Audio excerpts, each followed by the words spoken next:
Hello, hello. How are we all doing today? I hope you can hear me. If you can hear me okay, I know some people have been asking about sound. I haven't actually started yet, but you should be able to hear me now. Um, if you want to pop your just a comment in, if you can hear everything, and especially the video, that should look fairly clear for you. I know last time I sort of got started, people had issues with the videos, and it was a bit blurry. So what you can do if you're on Facebook, there's actually a little icon down in the bottom right of the video player. It's almost like a gear icon. If you click that, you can change the resolution of the video. So sometimes what Facebook will do will just make the resolution too low. Things will look blurry. So make sure you click that little icon and increase the resolution to 720 if things are getting blurry from your end. But I'd like to really thank you all for being here. And I know we've got a lot of people from last week and the week before joining us again today. Really happy to have you all here. My name's Darren, and I'm basically the creator of Watercolor Mentor. It's just a little moniker that I put together about a year or so ago during lockdown, and that's what I've been kind of working on, and creating art, putting it out there, and making a bunch of these tutorials for everyone. So um, I'm going to go through the comments in a little moment, but if you have any questions, feel free to ask me during during the video, and I'll go through them as best as I can. Got a bunch of reference photos here, and I've talked to everyone, and I've actually posted the top reference picture in the top right hand corner. And one of the things I mentioned was that it just, I really like the reflections and the people, and I just like the sort of color scheme of that reference. However, I really want to change it up a bit, and that's one of the things I want to talk to you guys about today, in terms of how to create a scene of your own using different reference photos and sometimes a bit of your imagination, because often you'll find it difficult to stumble across that perfect reference photo, unless of course you're a photographer and you go out there and you take a photo yourself of a particular scene. When you're looking online, it can be really difficult to find something that just is all in the right place. It figures in the right place. You've got a car running through. It just requires a lot of timing and good luck. So the other way that you can create a composition that looks a little bit better, and something that looks interesting, more interesting, and I guess representative of what you want to portray, is to combine reference photos. And often this is what I do. I'll even for the figures, I'll bring up a little reference on the side of a group of figures walking through, and they might have different clothes on, and that will give me a bit of inspiration to change things up. So that's what this class is about. And I know some of you have traced that reference picture on the top right. And what I'll do, I'll be changing it up a little bit just to add a bit more detail to the left and right of it, but essentially it will remain quite similar. I do want to lower the um, Big Ben in the back just a little bit further down, because if you've got the tower too close to the top, it can look a bit out of place, and I do want to get a bit more sky in there. But the reflections will keep them in, maybe shorten them a little bit as well. They'll come out of the actual painting. That might be a little expense in terms of making the sky a bit larger, but I think that's kind of what I want to try out. So I'm going to go through the comments and let's see how everyone's doing. We've got a lot of comments here. Wendy, hi Wendy, thanks for coming. Tammy Litchfield, hi Tammy. Got Hugo, Rebecca, Romana, and 𝗙𝗙𝗙𝗦𝗧𝗏 from Canada. Nice to meet you. Oh, we've also got Rebecca Fella. We've got Jeanne from Ohio. Let's have a look. Romana, see, okay, great. You've got sound, fantastic. Karen, we've got Karen McCann from Australia. Nice to have you here, Karen. And Gregorio, we've got Gregorio again from Ohio. Fantastic. Nice to see you again this week, Gregorio. And Jill Jones. We've got Lindsay Bangay from Melbourne. Going, Lindsay, I remember you from last week. Fred Dugatti from New York. Fantastic. And Karen McCann. We've got Jill Jones. We've got look, Karen Bartlett. Fantastic. Kate 𝗬𝗙𝗓𝗦𝗦𝗘𝗦, and it looks like everyone can pretty much hear, which is fantastic. Wendy Verity from sunny Thurl, New South Wales, Australia. Fantastic. It's good to have a few more Aussies in this class. We're starting to catch up. It's mostly been guys from the States. So Rupa Mehta, fantastic. Nice to hear from you again, Rupa. We've got Ken Pollard from South California, Stephanie Thompson.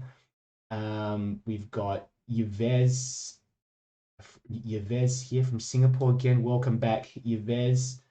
Patty, Yvonne, Catherine, Perry. We've got Sonal Shah. Have a look here. Florence Cheong from California. Don Johnson from Arkansas. And Fuentes Chell. I hope I pronounced that right, from the Philippines. And Linda. Geez, a lot of comments in here. Let me have a look at YouTube. Welcome, Shanola. We've got Shanola here as well. I've got Yvette. Normally Friday is party night in Trinidad, but with the lockdown, I'm painting and enjoying it. Yeah, that's a good idea. We're in the same position here in Melbourne, so yeah, I think every night's painting night for me these days anyway.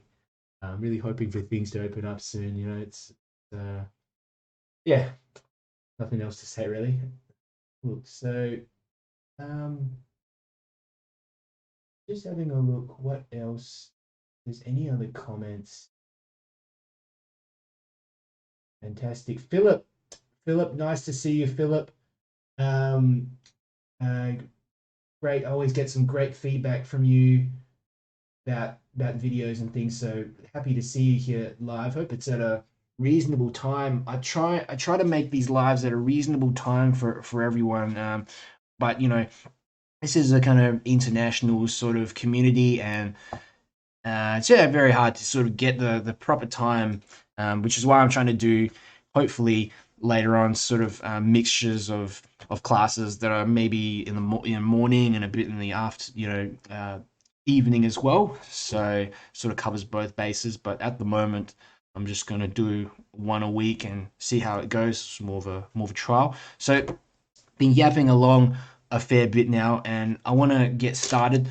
And I'll talk a bit about materials first. So, like as always, for some of you guys who've been here before, I only use these three pens essentially. So these are Uniball pens, and they've got permanent ink in them, and they basically come in three different sizes. So this is a 0.38 millimeter nib. This one here, a 0.5 millimeter nib, and a 0.7 millimeter nib. Normally, I only use the 0.5 and the 0.7 millimeter nib. It just allows you to sort of get a thicker line and a thinner line. So when I'm drawing shapes and figures in the foreground, I'm using the nib that's a bit larger. When you've got a line that's thicker, often it pushes that object forward, brings that object forward. And if you're using a thinner liner, it pushes that object back. So main thing just to remember, if you're using one of these liquid ink pens, just check that it does say waterproof or permanent on there, because for the style of line and wash that we're doing, we don't want that black ink to just start running everywhere once we've put in the watercolors. We want that ink to stay there and have that transparent watercolor sort of glaze over the top and combine the strengths of both. So I love line and wash because it allows me to practice both drawing and also painting or watercolor painting skills. So you kind of get a two-in-one when you're doing these sort of line and wash illustrations. Okay, so I've got a bit of cotton watercolor paper here. It's basically 100% cotton, I think cold press or medium. So there's a bit of texture there, and I find that's really important because when you're doing sky washes or anything that has kind of softer shapes, a bit of wet and wet sort of shapes, especially with these reflections, it does make it a lot easier when the paper is a bit textured, because just when you put in some more watercolor into a wet area, it spreads a lot nicer, and it also dries a lot more evenly than if you're using generally smooth watercolor paper, which can tend to puddle in places, especially if you've got a thinner sort of hot press paper. So I think I've gone through pretty much most most things. So we'll go ahead, get started. And look, before I get started, I'd just like to thank all my supporters and people with. I was really surprised last week. We had a few donations through what was it? The thing I set up, the buy me coffee, and then also Patreon. I really appreciate everyone that's um yeah, just donated, and you know, it helps me stock up my supplies, and I was really appreciative of that. So thank you all um for helping me out. So let's go ahead and get started now with the scene.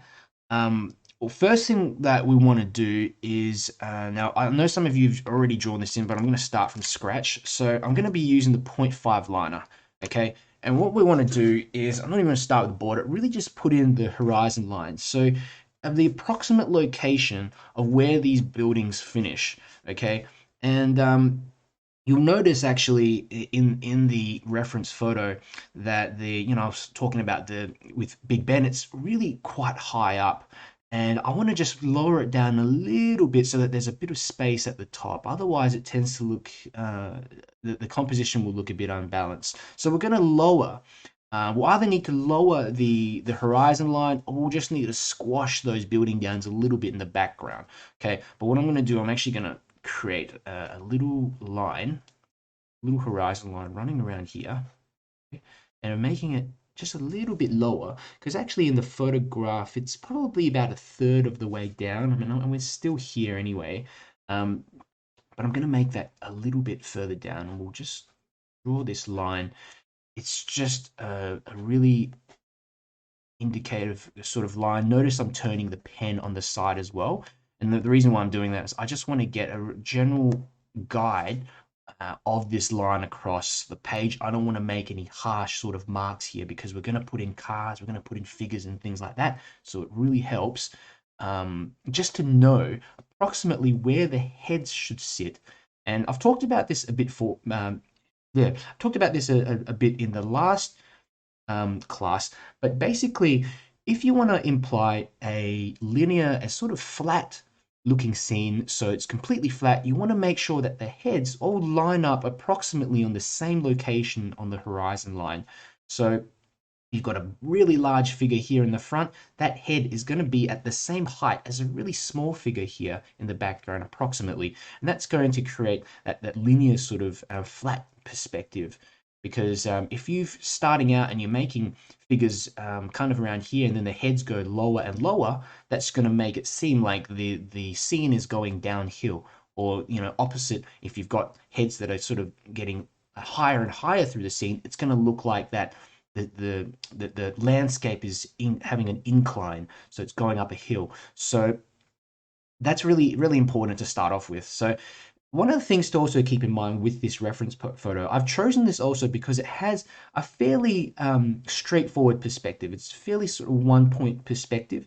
So you'll notice that this, we call it the side of the bridge. I can't think of the word at the moment, it's ridiculous, but the side of the bridge, it sort of comes in like this, and there's almost a line that joins up and comes all from the vanishing point here. So what you kind of want to do is just start putting in the approximate location of the side of the bridge like this, okay, and get it to hit at some point here on the horizon line. So here, and remember, the reference picture I put through is kind of a squarish shape, like I mentioned before. So there's going to be a bit more space here that we're gonna I might put in a bus or something like that down there on that side. But look at the reference picture in terms of seeing whereabouts the side of the bridge finishes. So if you see the kind of just almost at the corner of the bridge here, you can see that's where it ends, finishes. So this is the point where I'm just going to put in a bit of detail there, just to indicate where it's finishing off. Okay, and we've also got you know, we've got this interesting looking set of lamps here. I love these lamps. I'm not sure if anyone's been to the UK, or if anyone lives in London, if you do, drop, let me know in the messages. But I think this is Tower Bridge. When I was there a couple years ago, it's a really beautiful sort of seeing the lamps are these really, I think, that preserved old vintage sort of lamps, and they just have a specific sort of character, really beautiful character to them. So I really like the fact that we've got that lamp here. We've got another shape that sort of comes up. What's missing, I think, in this scene is that we don't have anything kind of coming up over here to balance it out. So that's why I'm thinking we'll put in a larger shape. I'm thinking one of those those big red double-decker buses that you often see. So anyway, let's go ahead and get started, and we will just again draw out the side of this a little bit more. Okay, and I'm going to go and start putting in some figures. So popping in the heads just around the horizon line like this. And there is a figure here, looks like she's wearing some type of something. She's wearing a jacket and then a kind of beanie or something. So go through and just pop a bit of indication in like that. Just mainly the opening of the coat there, and then it sort of comes down like that there. And sort of comes down the side here. There we go. Now we got one figure. And we've got legs that just sticking out the bottom like that. There, walking towards the front of the scene. And another thing I really want to do is add in a larger figure somewhere. I think either here or here. We might even have both. But I don't want to block this lovely lamp here. Now, I think I might actually move the lamp a little bit to the right-hand side. Here, I'm going to get in it's almost like where it's sitting on, with the lamp sitting on. There we go. So just a little bit of a square base, like that. And on top of that square base, we have got these three little structures that are just pointing upwards. And I'm going to simplify this down. We're going to make them just these cylindrical shapes like this. Okay, so 1, 2, and then we're going to get a third one here. Oops, like that. Okay, fantastic. And then on top of these cylindrical shapes, what we're going to do is we're going to put sort of semicircle on each one. And being able to reduce down a scene like this into small components really makes a difference, because you've got so much complexity in here. Our aim is just to come up with a nice little sketch representing what's going on. So we go now. We're just going to put in a little bit of this sort of hole here. And while I'm drawing this in, I'm doing some really rough measurements with my eye as well. So where all the golden sort of stuff ends on the lamp, I'm looking at about approximately where it ends on the page. So if we look at the top of the bridge and the top of the page, that the bit where the gold ends, it's sort of in the middle of the page. So that's how I kind of gauge roughly if I'm drawing something in that's a little too large or a little smaller, that kind of thing. Gauge its approximate location, and I want it to be a little bit further down as well, because I'm finding that a lot of these shapes are just a little bit too high up. So we'll go ahead. So it's almost this interesting shape comes up like that. Comes out there, back down in here somewhere. Okay. Comes in there.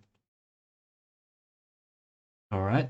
And what I want to do now, we want to pop in the areas that are in front first. So notice I'm always drawing things that are in front.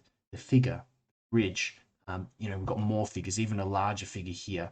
But with these lamps specifically, notice the first lamp to the left, that is actually in front of the others. So we want to draw that one first so that we can then sort of cut around that lamp and do the others. And let's go ahead. There's these little, we call them these little nectars, these little things at the bottom of the lamp, like that.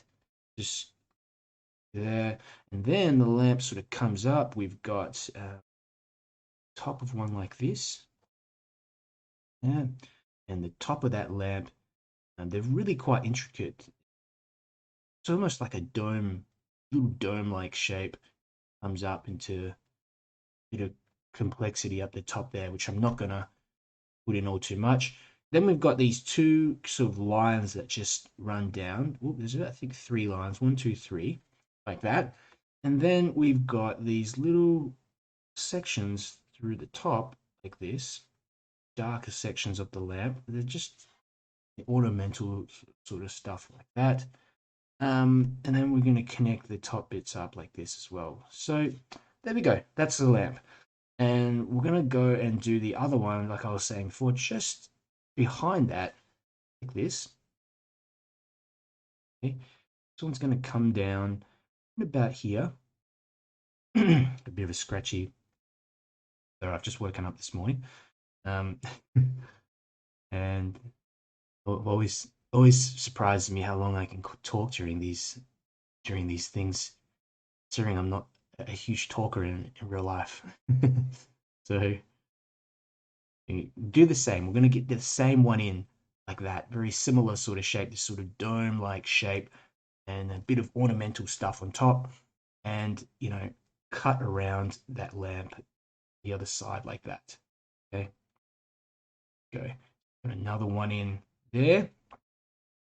Okay, and then we're going to get in this last one, and don't feel like you have to get them in the same sort of place as well. You can move them around and change them, their locations as well. I'm just trying to get them quite similar to the reference photo, but I don't really want to spending too much time trying to replicate this exactly. We've got little bits of this one coming up there, coming down like this. So there we have a third lamp. Just have a look at this one. This one looks a little bit wonky, but do with it. Great.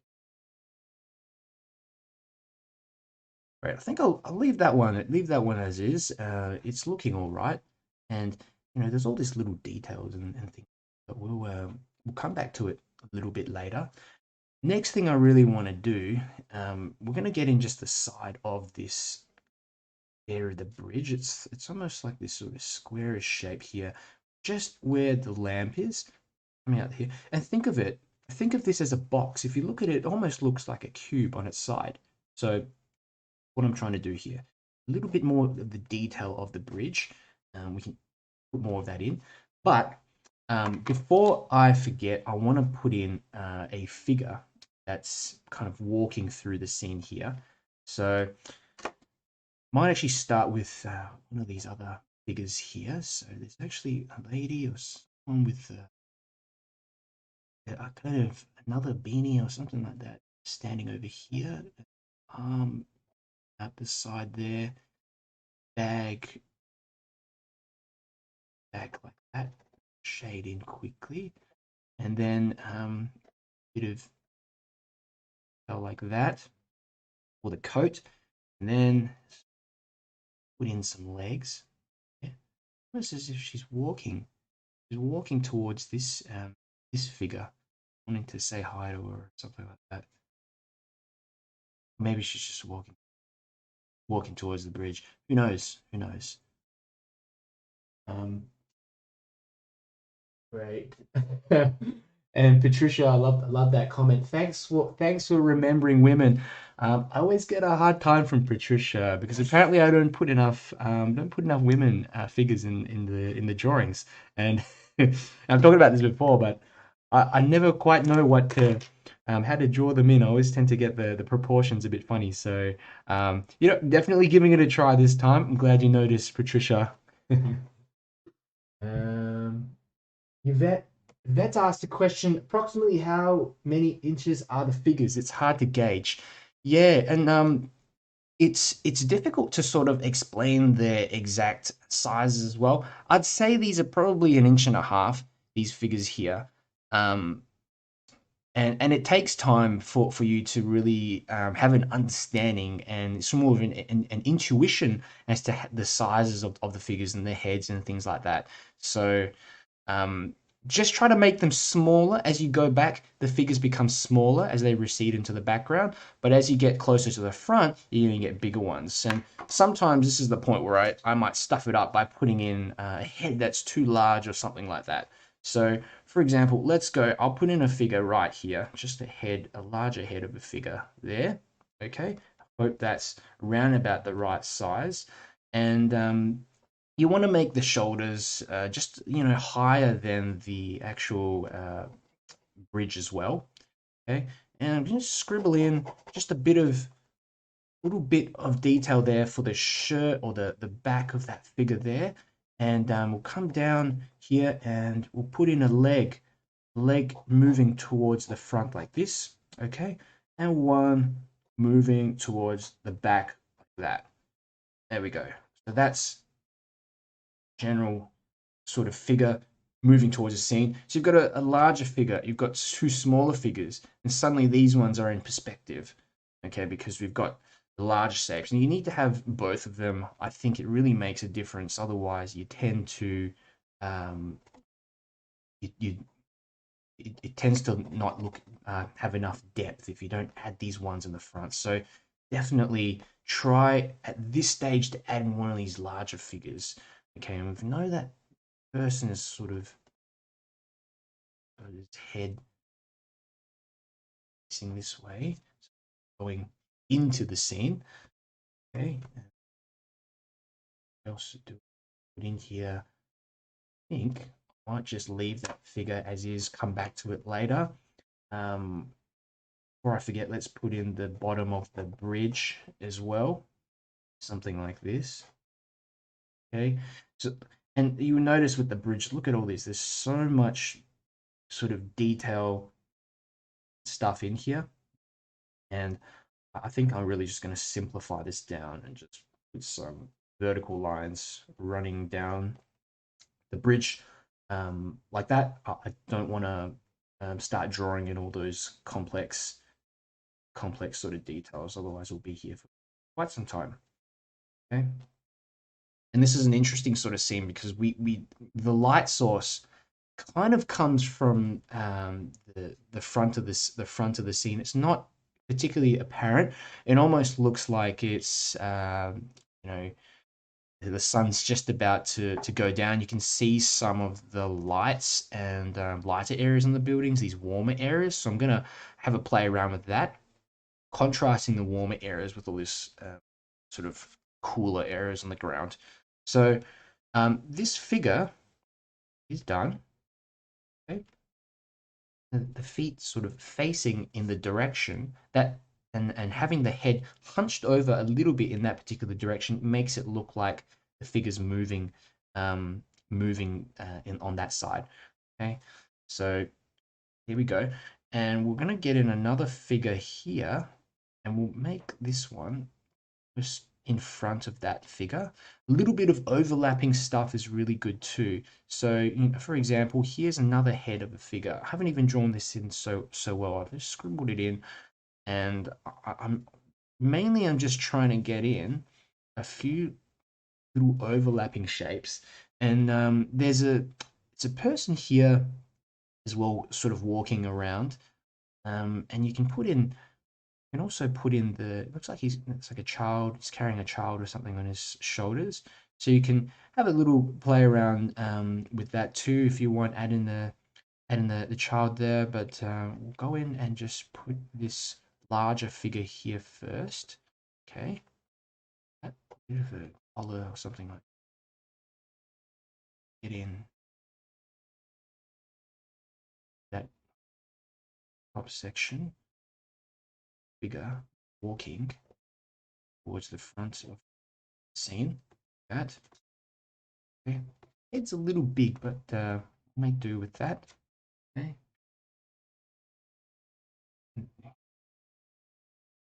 Details and stuff, but it's not a necessary hair of hair from, and you know, this technique that I'm using here, just by putting the heads in, allows you to get this sort of overlap. So we've got this figure here that's kind of in the background of all the other ones there, sort of with just peeking through this section. And I find doing it this way makes it a lot easier to get in some of these figures here in the background. And I find also what's important with the scene is that we've got all these sort of shadows which are running down the page for the figures. These are reflections in the water. So having a few here to work with and pulling those reflections down later is going to make a big difference. Okay. So we'll go ahead. Let's put in this person. I'll give it a try and just get elbow sticking out the side like that, and get up a little bit higher. Get in. Little animation of a child sitting top here, wearing a beanie like that. Go top of the head of that figure now, and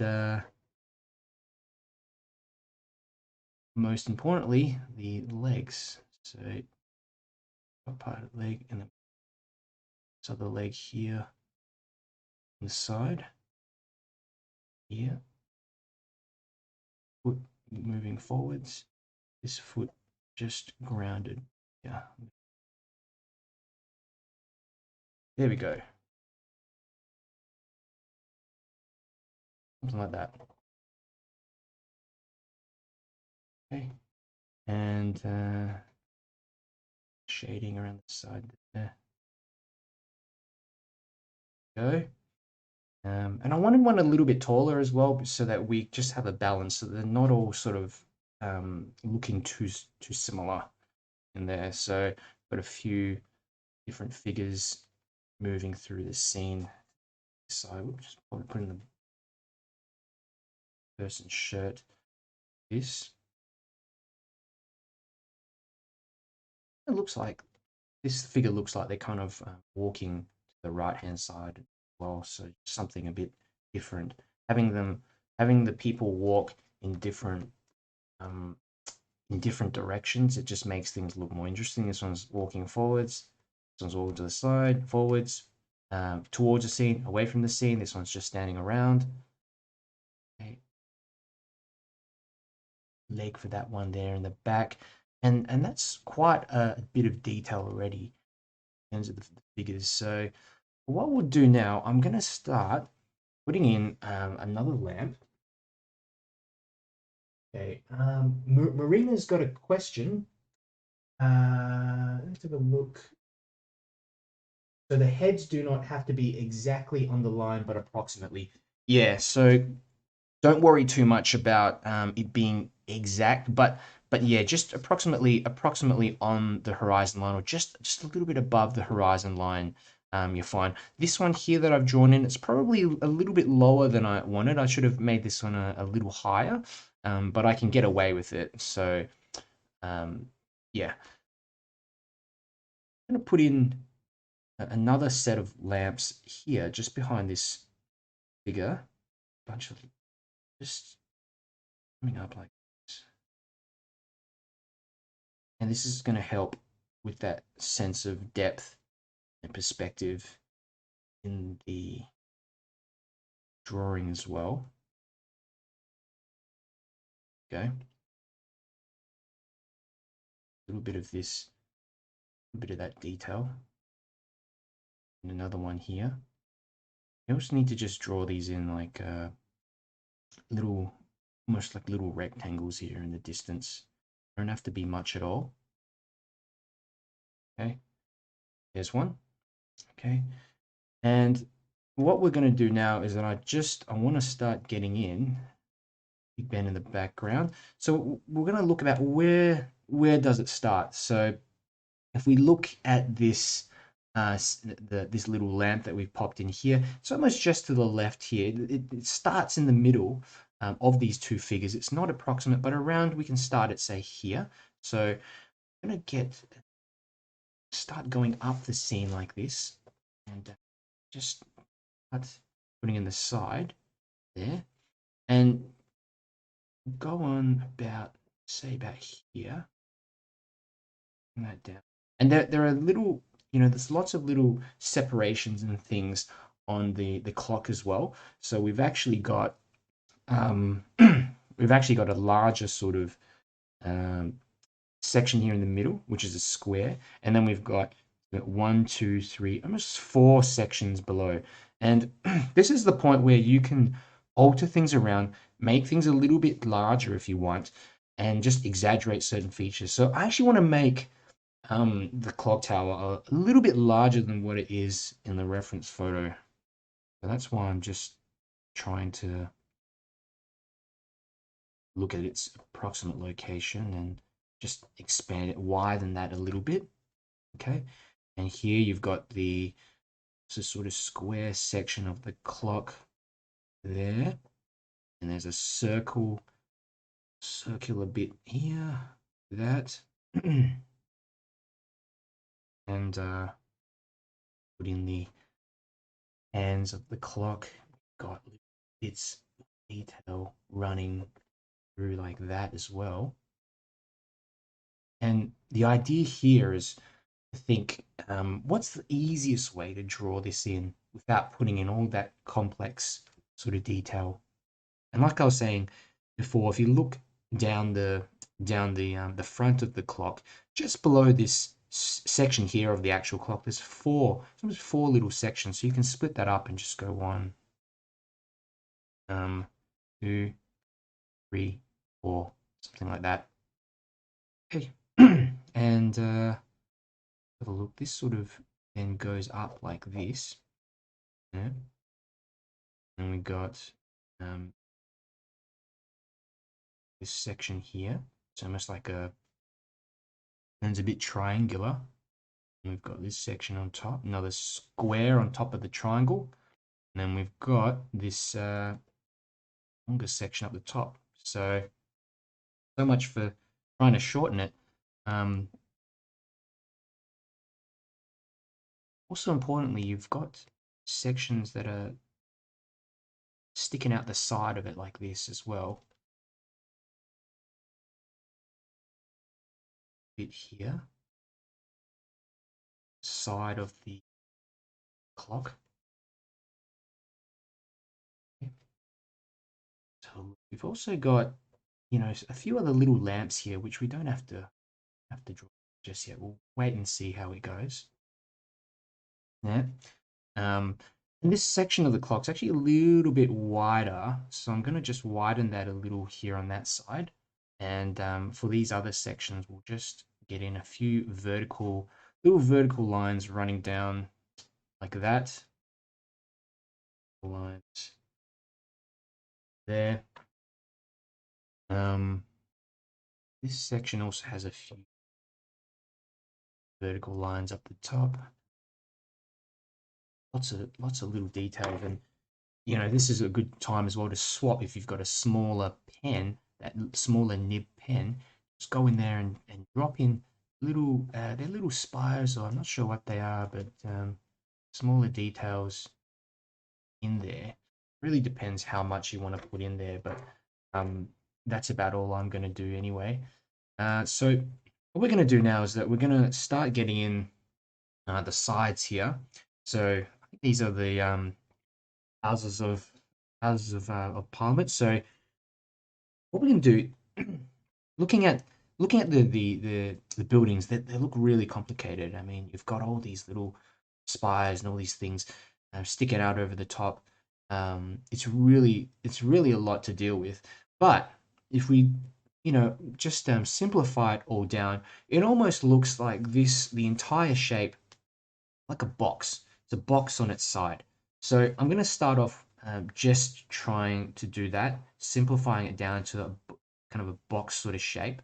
So we know that this little air of the tower or what have you. It sort of finishes around about here. So I'm going to just draw that in. It's kind of like a squarish shape. And we know these, they finish up here. So we're just going to around about there. Come down like this. Just getting in side. This as well. Side bit. Okay. And then we've got the rest of it kind of passing halfway through the side of this tower. So if we simplify it, we can just draw a line straight across like that. It really goes straight and then up, and then we've got something else here, and then we've got all this extra sort of detail and things there.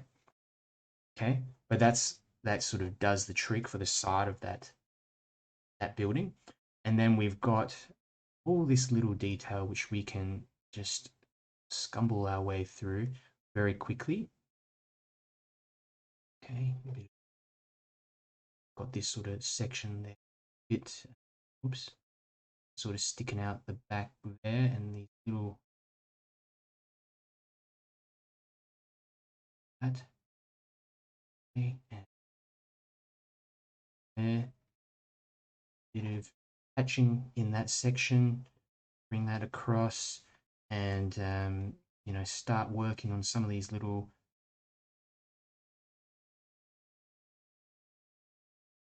or almost 4 sections. One, wait, 1, 2, yeah, 1, 2, 3, 4. Okay, I think I've made an extra section, but that's all right. But we've got these little vertical lines also running through.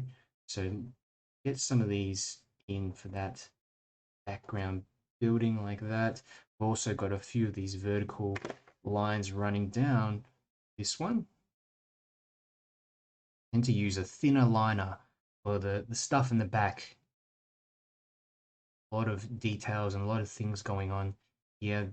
Just indicate them and don't don't spend too much time on them at all. Just as much as you feel comfortable with. Okay, so we're gonna go and put in it's kind of this middle section here. It looks a bit like a rooftop of something in that middle bit there. And we've got the other bit of this section running up. This. Let me have a look at that. Done. Okay.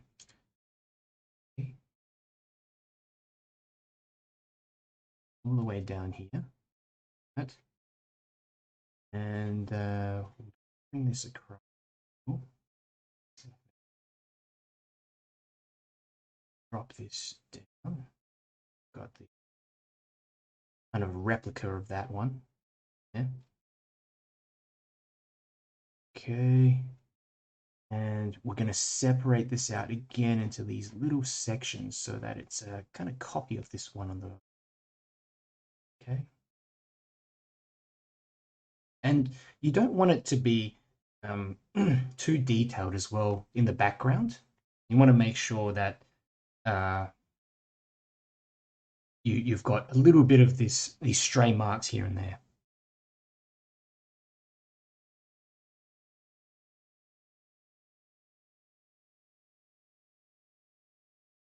Okay.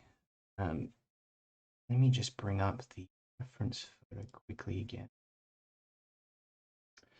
Okay. And I do have a second reference photo that gives you a little bit more detail on the left of the actual drawing. If you look at the references in the video, and it has a shorter one on the left as well. Okay, and this is just a bit of feedback from Jill Jones. When you're drawing, can you point on the reference photo where you are? I don't know how to do that on this. I'm not sure if I know how to do this on this streaming software. I'll figure out how to do it next time. Next time, Jill, I'll sort of maybe verbally say around about where it is. I know it must be quite difficult to figure out, especially with all these buildings here in the background.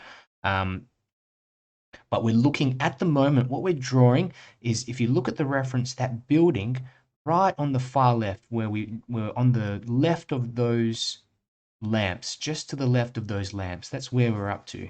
And I've got just a bit more space there as well at the side. So I'm going to draw another building coming down. So that's roughly where we're at. Hope that helps you. I'll figure out for next time if there's some way that I can indicate where the cursor is on the photograph. I'm still fairly new to streaming, and I've got to learn a few other things. Okay, let's put in a few bits of this section. 1, 2, 3, 4. Another one here. Bit of shading, pushing out the back like that. And then I'm just going to extend that building out a bit to the left there. And get in a few lines running down the page. That's about it. I think we'll stop it there for all those buildings. We've got so much going on. And you get to a point now where you notice all this stuff kind of blends in a little bit. So you can then actually start to play around a bit with these the details here in the front. You can use a thicker liner to go over the details actually of the lamp. And what this is going to do, hopefully, is bring it forwards more. So I'm actually just going to hatch away at this. Hatching, it's just drawing some lines in one sort of direction like that. And what I'm trying to do here is just get a little bit of darkness running through the area in the foreground. Bring out just this lamp here, so that it comes forward a bit more. All the details in the background. And I struggle often just trying to minimize down the details of things. I get a bit too bogged down at times. So that should sort of do the trick. And we're going to move across now. Let's drop in some little buildings and things here in the background. Maybe a section there comes across. And I'm going to get in also the other side of the road. So I would say we can finish the road round about the middle section of the page here. So let's just put that in somehow like this. Okay. There. And, more perspective lines, just running, almost imagining there's a point here, and then drawing lines emanating from that point. And that's how you do it. Doesn't have to be sort of perfect lines, but they do help. And also want to pop in a few cars and things. I did talk also about a bus. So I'm going to just add in the side of a bus coming into the scene from this end, and I feel that I need to make it a little bit taller as well, just to balance out all these shapes that are coming out on that side. So we'll go ahead and give this a go. Okay, so using a thicker liner, thinking we make it come in about here, like that. And what I'm thinking is just getting in this sort of a bit of a rectangular shape, like this. And at the wheel, so it follows that perspective, so it's sort of almost like a rectangular shape coming in from the side, but then we've got this wheel area here, and got a wheel touching the ground here on this side. A little bit of detail inside the wheel, mainly just darkness in there, bit of scribbling around. Separate this bus into two sort of sections. It's one of those double-decker buses. We'll draw this line across, separating this. So we're separating it into half, roughly half, and then we're separating the top section into half. That's about the only way, in my mind, that I can draw a lot of these shapes, just by breaking them down into small components like this. I remember a time where I would look at a lot of these, a scene like this, and it just stressed me out. Wouldn't know where to even start. But when you begin to look at things as basic shapes and really training your mind to recognize, just essential shapes like this, it makes it a lot easier to draw. Okay, and there's a little sign here, something on the side of the bus, and one of those advertisement signs there. And then we've got, of course, the door of the bus here. A bit of that door coming down there. Oops.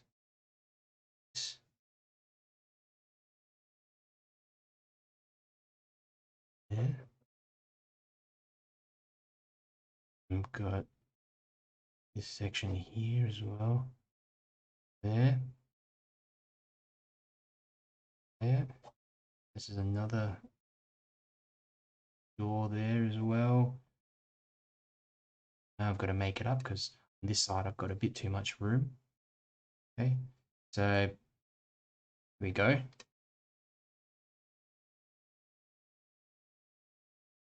That looks like a bus, sort of. So we're going to also start putting in some other cars, some overlapping cars over here. Okay. Let's see. A quick question by Marina Reed. Will you be adding watercolor on top of the image? Yes. So we're just gonna. I spend a lot more time on the drawing because I do find people struggle a little bit more with the drawing, and I actually find it more challenging. So it's quite a relaxing thing to do, but yeah, we'll be coloring it in later. And a question from Patricia Stanton: your explanation of breaking down the perspective into basic shapes has really helped me in my painting of other things. So thanks again. Glad you glad that it makes sense to you, Patricia.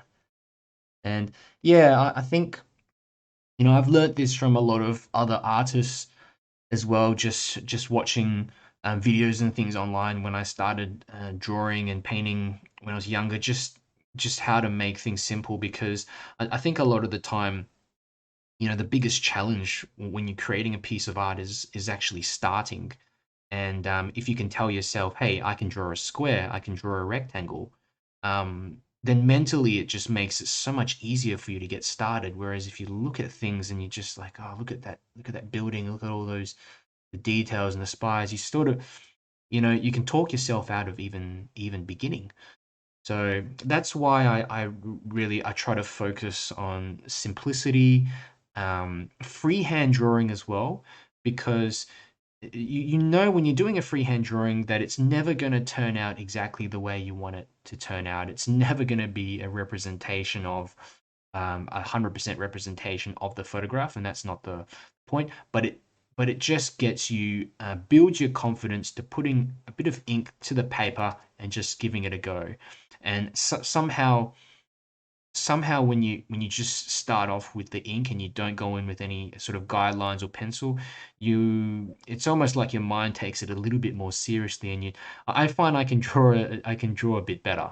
I know it sounds a bit it sounds odd, but in terms of these sort of sporadic drawings, it's almost like I'm concentrating a lot more on where the placement of everything is. I'm really trying to estimate, oh, is that building too high? Is it too small?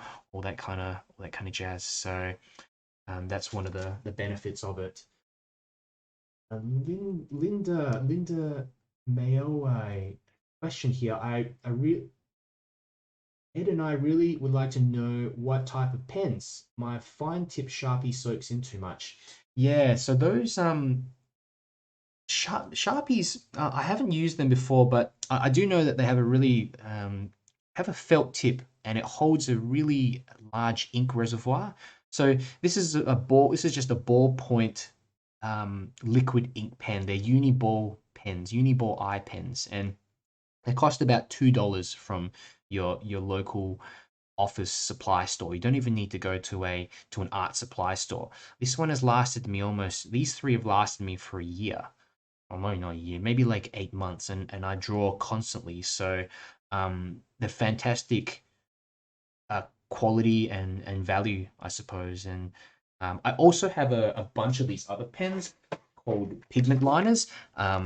So instead of using like Sharpies, I find that they just the felt tip of them, and they just have a really absorbent sort of tip that it just releases too much ink. So if you want to use a similar sort of felt tip pen, try to get some pigment liners. These are just the brand I use, but there are so many out there. I think probably the most common one people use are microns.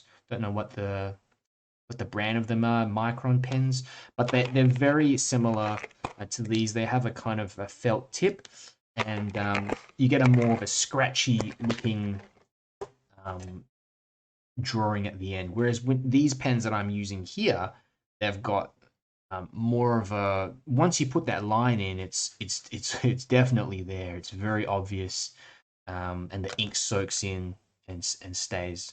So Lee Kenny question: how do you cover up the ink when you paint the picture? So I don't. So essentially with line and wash, it's just a particular style where you let the ink show through to indicate the general structure of the scene, and use the watercolors to add some tone and a bit of mood, some of the reflections. So you're kind of getting the best of both worlds. You can do this scene in pencil, and if I was going to do this in pencil, I'd sketch a lot more loosely than this as well. And that way, if you use pencil, especially if you use lighter sort of pencil, when you go over with the watercolors will overtake that pencil, and you probably won't be able to see it afterwards. So this is just a particular style that I'm using, and um, yeah. So we're gonna go and just get the side of this car, the windscreen of that car in, and it overlaps. See how it overlaps with the bus as well. We want some of this stuff going on, overlapping shapes. Got a wheel here um, that I'm going to put in. I also want to maybe add in a figure here on this side, maybe a couple of figures walking through the scene. So let me just try to put in someone here. Maybe they're walking across this scene. Leg here, leg here. Some reason this person is crossing the road, busy road, and we're gonna have maybe arm sort of pop in from the side there, and we'll have him carry an umbrella. Okay, just an umbrella like this. Okay, how's that? Second, let me get the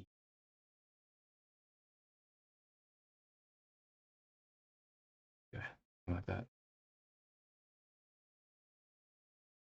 Let's make this person look a bit more businessy. Maybe they're crossing the road, get to I'm there holding a briefcase. There, there, there we go. Um, I also was thinking of getting another umbrella in, maybe another one here. Just think of these umbrellas as just triangular sort of shapes. Okay, just triangular shapes reaching out into the sky. Another person might be holding onto one like that. There. Yeah, if I had the time again, I'd probably put one in here for this figure in the foreground actually, but you know, make do. And we'll get in this little car in front here. Put in the back of that tire for that other side. Look at how I'm trying to just get a bit of overlap these shapes as well. So got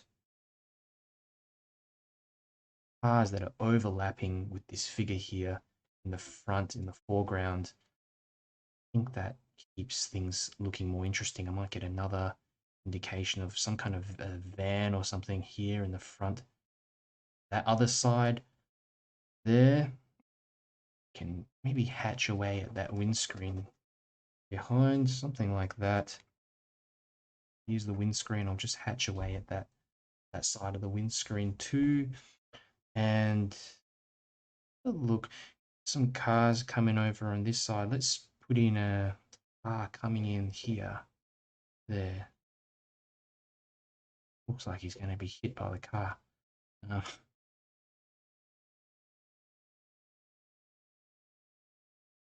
I'd be beeping at him. Last person driving. Make it bigger. Away. Okay. Car there. Another shape of a car here. And we're looking at just these sort of, almost these squarish sort of shapes like that. Okay. And the reason why I also want to put some of these, a car here as well, is that I do want to get the reflection of that car in later on, going down the page.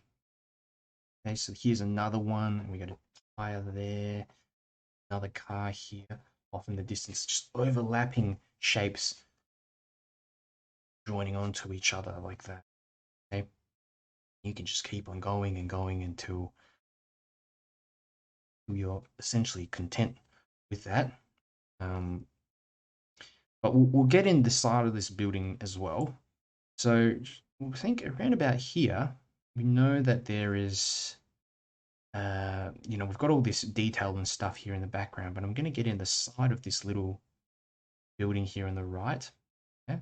And where does it finish off? So looking at the top of this building, and it finishes off around halfway through Big Ben. So I want to keep that point in mind. So just draw a little bit of a line here like that. Okay. Right.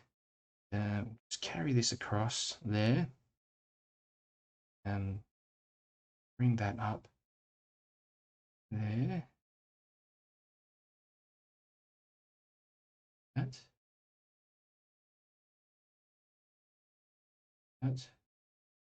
Side of the building.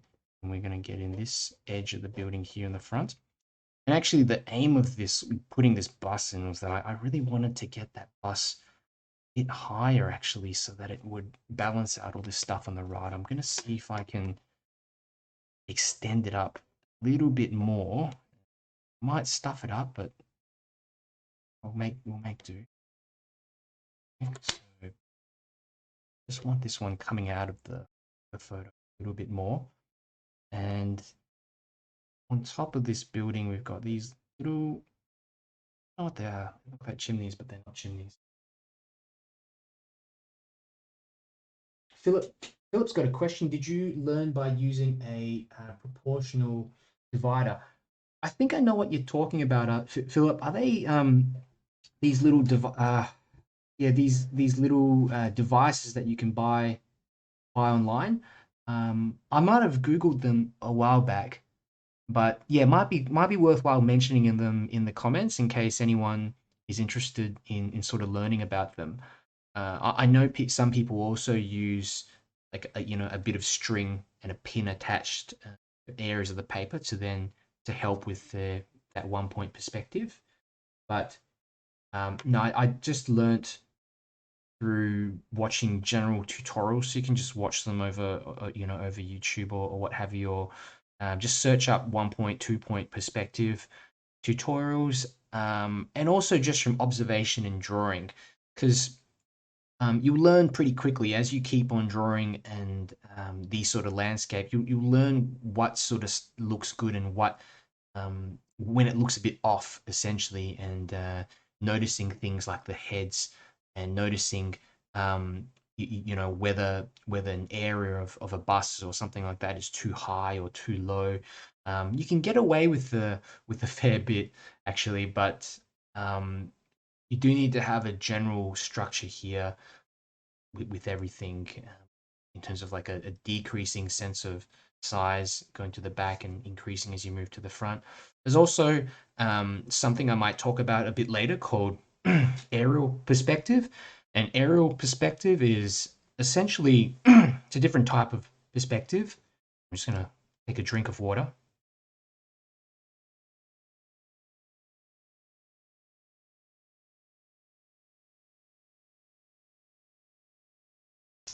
Sorry, I'm just woken up this morning, so get a bit scratchy. So aerial perspective is essentially the feeling of when you're looking at objects in the distance and they become less sort of detailed. They become less saturated. They become smoother and less textured. It's more relevant when we're talking about natural landscapes, when you've got mountains and those mountains become almost misty looking and very soft edged. That's another type of perspective that I might talk about later as well. Okay. Yeah, Linda was saying templates, so use templates to help with perspective. Yeah, and that's why I put those tracing templates up there. And it's not for people to, you know, if you want to trace the whole thing, whatever works for you. I think people get a bit too hung up on, you know, you shouldn't trace, you shouldn't do this and that.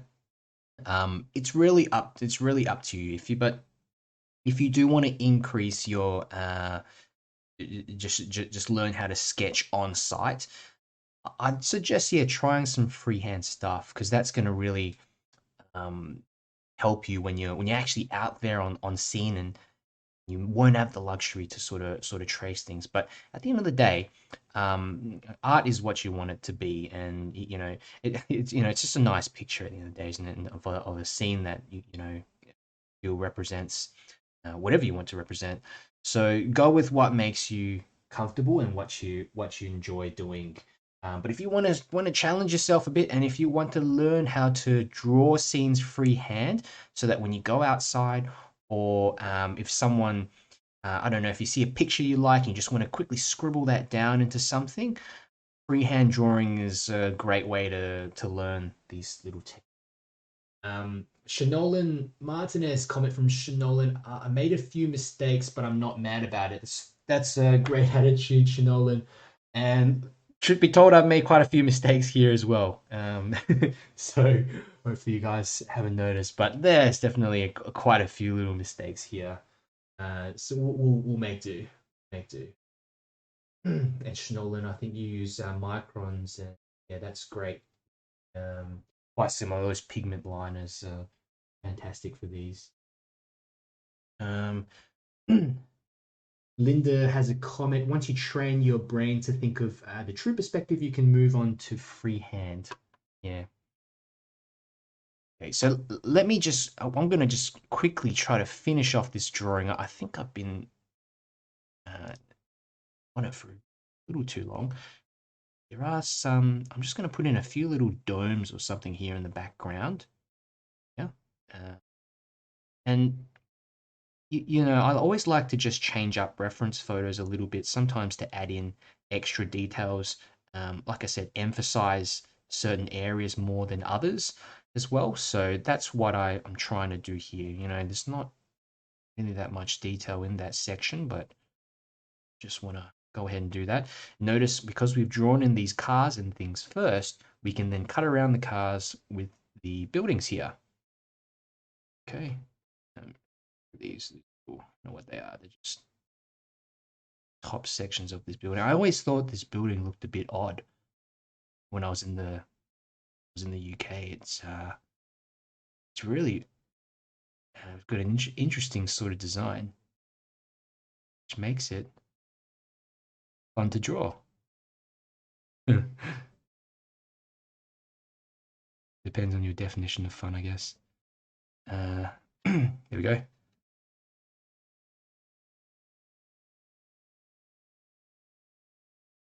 What are these things? They are just getting them come off like that.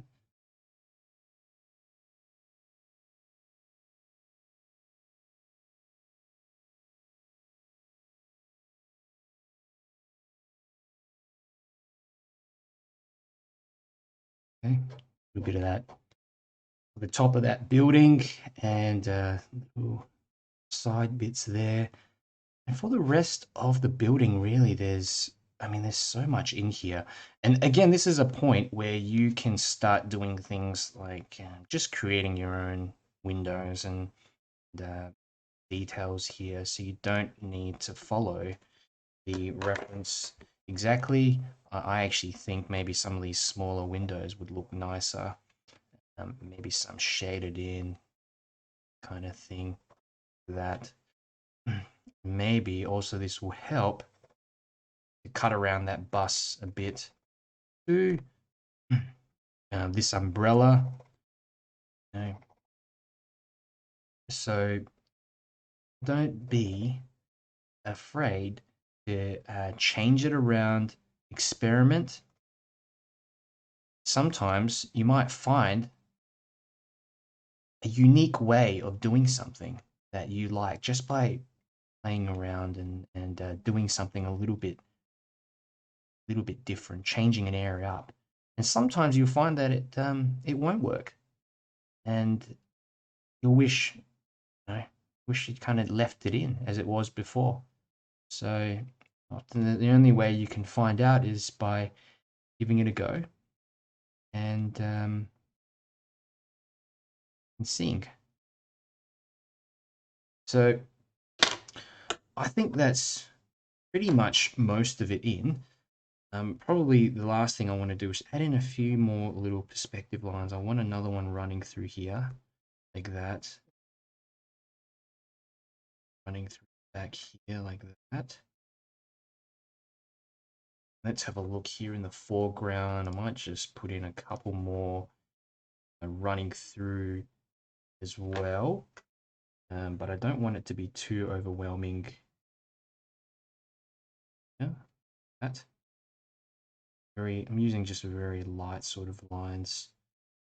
Even here on this edge of the curb here, there's actually a double line.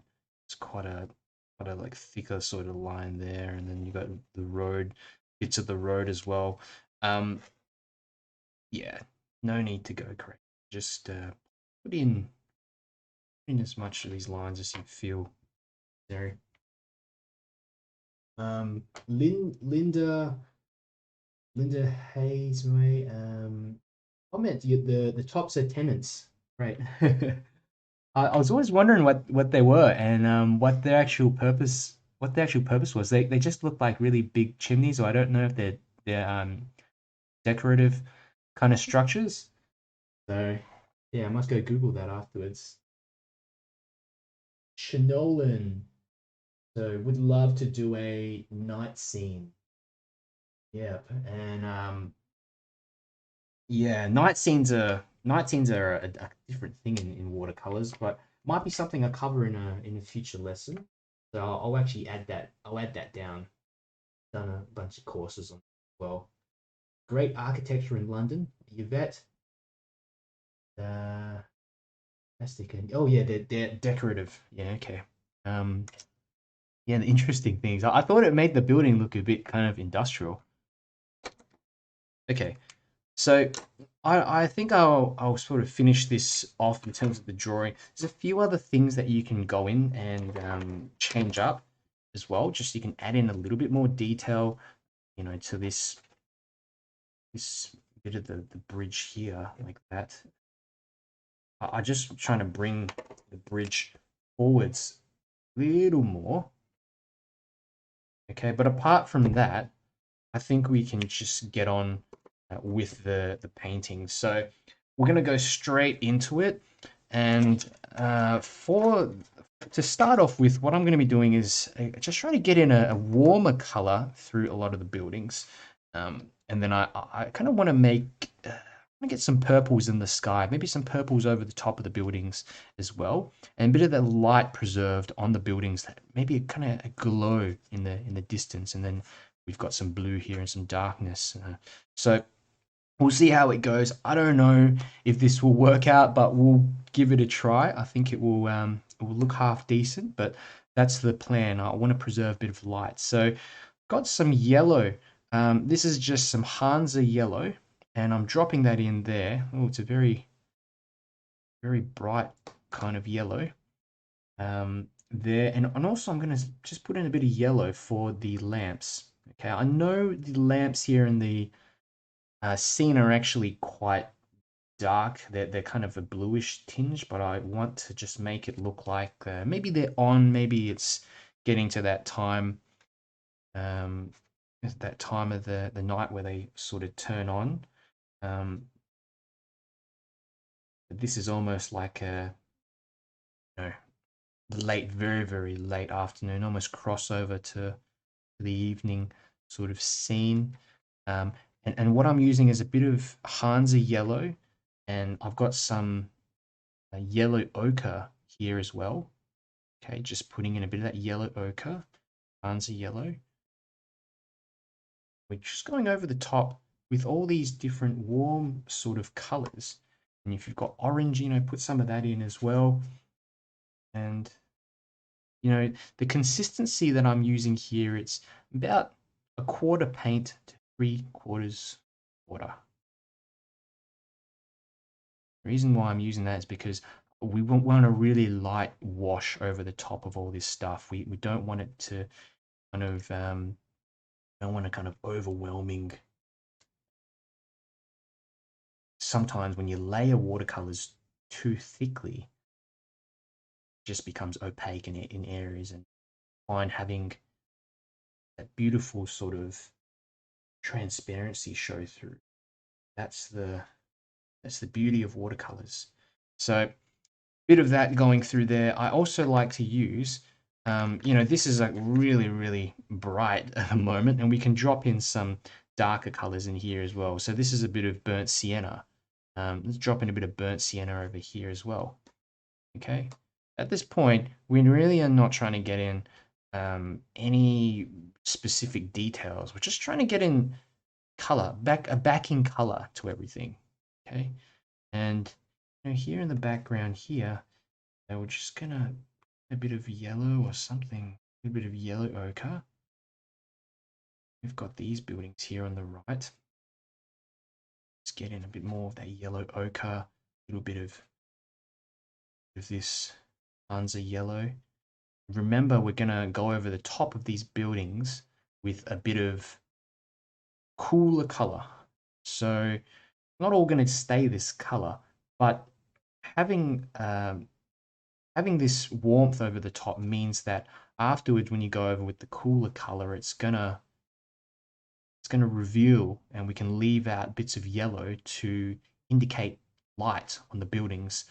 Because this is a scene that's quite interesting. There's not a strong light source. Every reference I've picked up to this point has had really strong light sources, and you can see the shadows running in a particular direction. Here, the main contrast is just the reflections of these figures in the water, but the light source, it's almost coming from above, and it's very subdued. So I'm going to try focus on having more of the light source coming from the back and maybe emanating from the buildings. But if you look at the cars, you can see the shadow it's just underneath, maybe coming to the back. So it's the light's probably coming to the top front sort of the scene.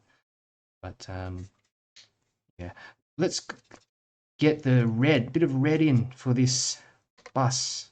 Just drop that in like that.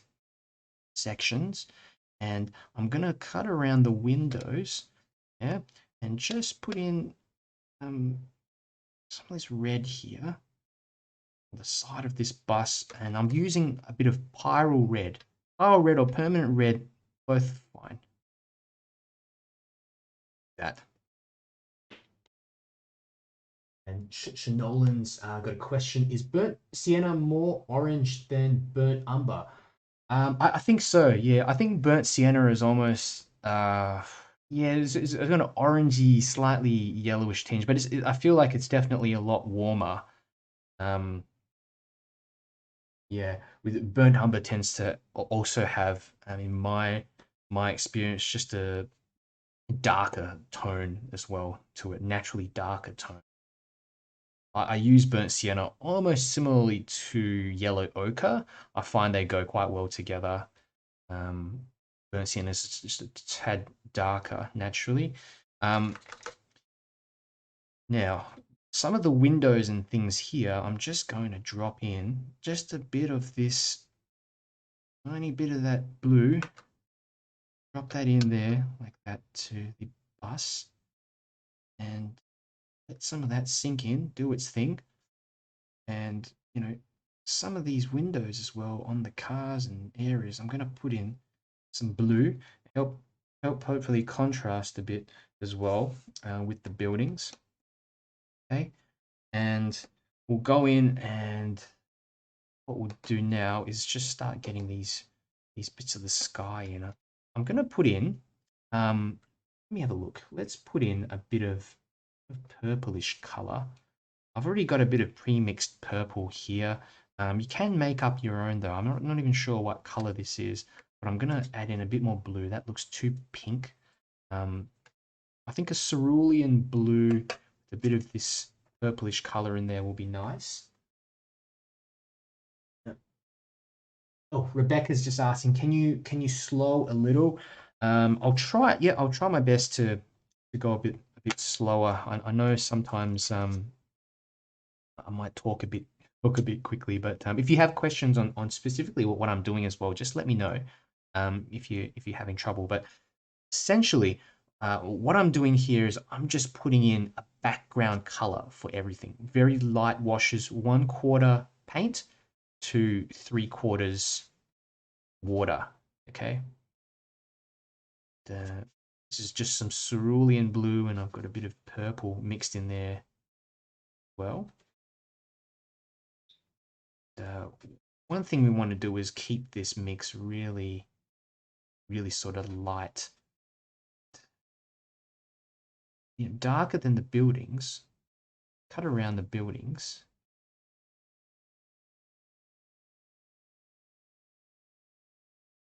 Got a large brush here. This is just a is it a mop brush, watercolor mop brush. You can use any kind of brush really. Even use this number 10 brush here. I tend to make the concentration of the watercolor very light near the horizon line here as well. And that helps to push back scene in those kind of areas. Often I really like to actually get in some mixing. I've gone in a bit too late with the sky wash, but often I like everything to mix together. The reason why is because it tends to look a bit more cohesive that way. So just go ahead and pick up some of those blues, some of those purples, and drop them into the sky, and especially near the top of the scene. Make that the top of the scene a little bit darker, and receding as we go down. We want that color to just start to recede and go to a more lighter one. So cut around these lamps as well. We want to preserve the yellow on them. So I'm using a brush that's a little bit more, just a bit smaller.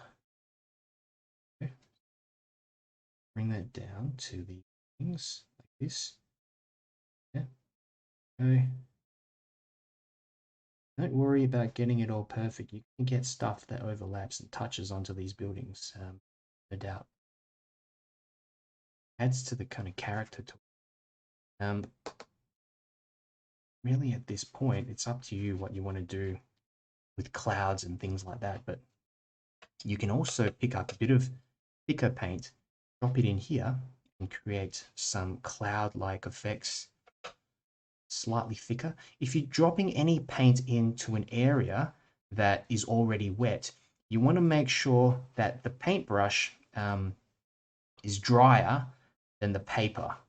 Because if you go into this area with a whole lot of water on the brush, and this area is already starting to dry, what's going to happen is you end up with a big bloom.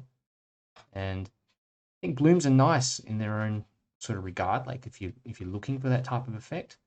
But I do find, if you want a smooth effect, smooth blending effect of these clouds going in, really have to make sure that the color that you're dropping in there is thicker. So this is kind of what we're doing. Dark, shifting down to lighter sort of section down the bottom. Now, as we sort of move down the page, I'm going to go pick up some blues, a bit of blue and a bit of that purple and mix it together a bit. And I'm going to drop that straight in to the ground sort of area here like that.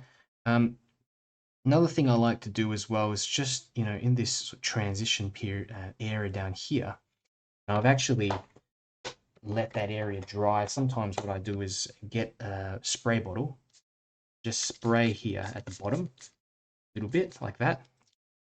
This way, I can just get in a bit of a transition of colors running through here, so we can get in a bit of that warmth of the transitioning downwards like that.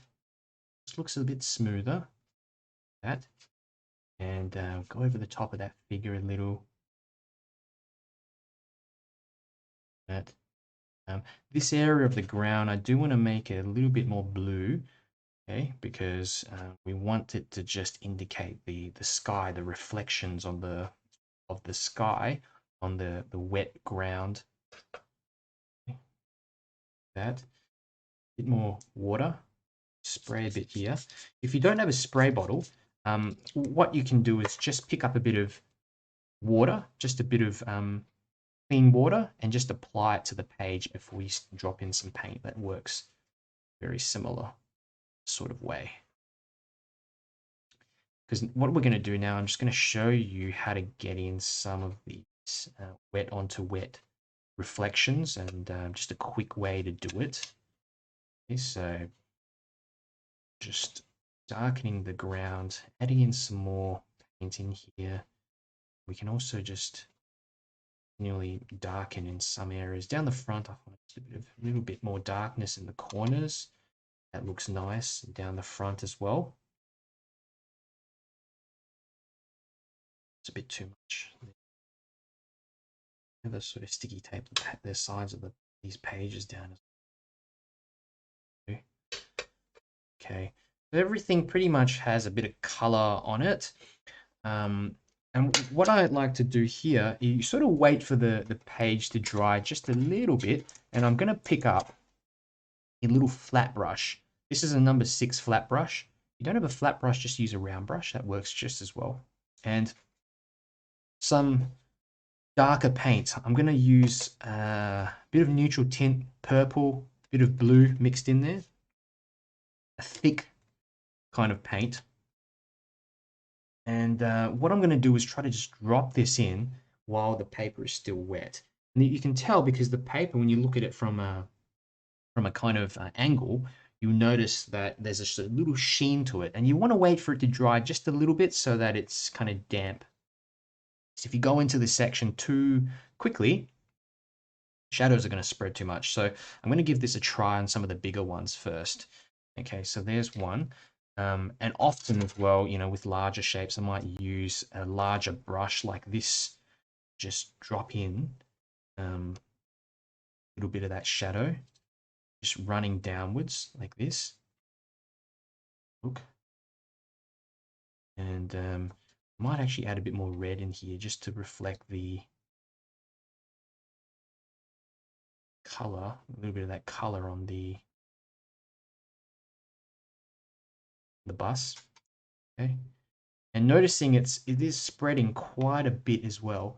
So it's really kind of trial and error at times to see when's a good sort of period to go in. But we're just trying to get these sort of downwards like reflections here. Okay, of the page. Right, and crucial at this point to use thicker paint. Okay. You can go ahead and do this car here as well. Look at that, just drag that down. Do that, leave a bit of light running through the center of that. Really just up, downwards like that. Okay. Sort of melt in a little. Then we've got this figure here. Let's pick up a darker paint and let's get the legs to sort of join up like this, kind of like a little V shape, and then straight down like that. Little reflection around. A bit dark. Okay, a little bit like that. We'll do the same for these other ones as well. Just, noticing it's starting to dry as well, so we want to do these pretty quickly. That. There we go. Bit of darkness. Drag that down the page. And with the shadow color, I always try to use different sort of assortments of blues and things and purples as well. That. This one. Get another one in. That. There. Down the page like that. This is the perfect time really to do them. I think this is this type. The paper is it's almost dried. It's a little bit damp. Okay, just getting those downward reflections. I've forgotten one here. Car distance. Dry off the brush and get in a bit more of a dry brush stroke as well. In for the other ones here at the back. Go with this.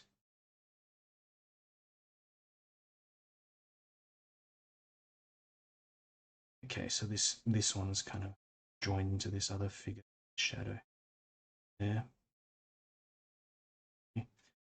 And you almost I find this is a bit of the painting where you're kind of rushing. I wouldn't say rushing, but you kind of trying to get all these shadows in really quickly. Not shadows, reflections in very quickly while the paper's still wet.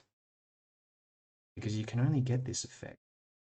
It's time. So in fact, see this bit of paper here on the side here, that's almost dried up and you've got a sharper sort of shape there for that shadow.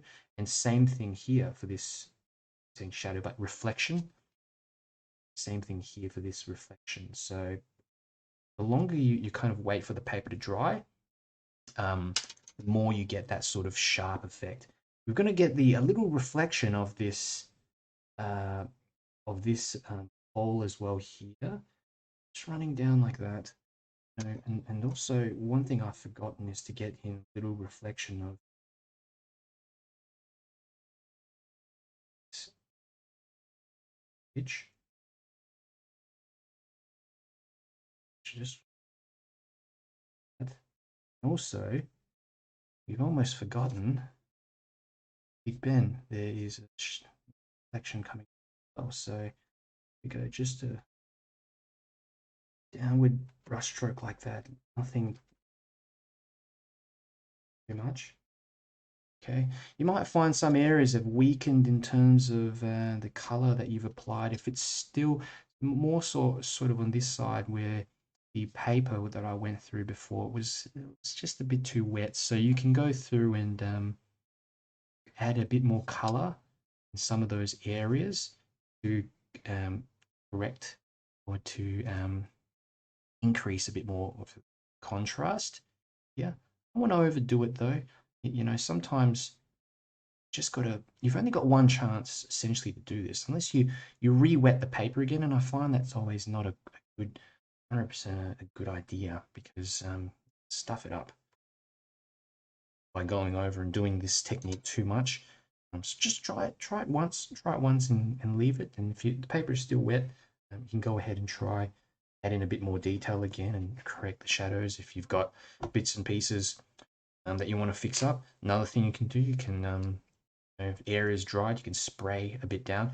Whatever you do, don't go over with a bit of clean water on your brush and start putting water back in here because it's just going to bloom, lose all that. So the great thing about these little spray bottles is that it applies the water in a fine mist, and it does create micro blooms, very, very small blooms. But the thing is that it looks natural rather than if you go in there with a big, you know, big chunk of water and just drop that in there. I'm not going to do it, but it will just bloom and you'll get this area that looks funny. So I'll show you what I mean. If I just sort of spray a bit here, notice, see how this area is, you can't see it on camera, but it's, oops, okay. I put in way too much there, but like a bit of water, you'll notice it will just start to bloom. Bit there. But it can also be a sort of effect. So I want to leave those those reflections, okay, for the time being, and we will continue on and start doing a bit of the figures. We'll add in some colors for the figures. I want to add in some blues. Let's get in some bit of blue here for this figure. Okay, this is where you can just have some fun and add some individuality to the figures. Yeah. Got a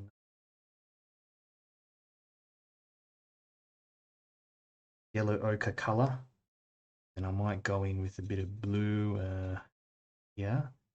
This figure, yeah, maybe a bit of blue for that one. I tend to use some gouache as well at this stage. A little bit of white gouache in areas to create some different colored figures, a bit more of a pastel-y sort of look in areas as well.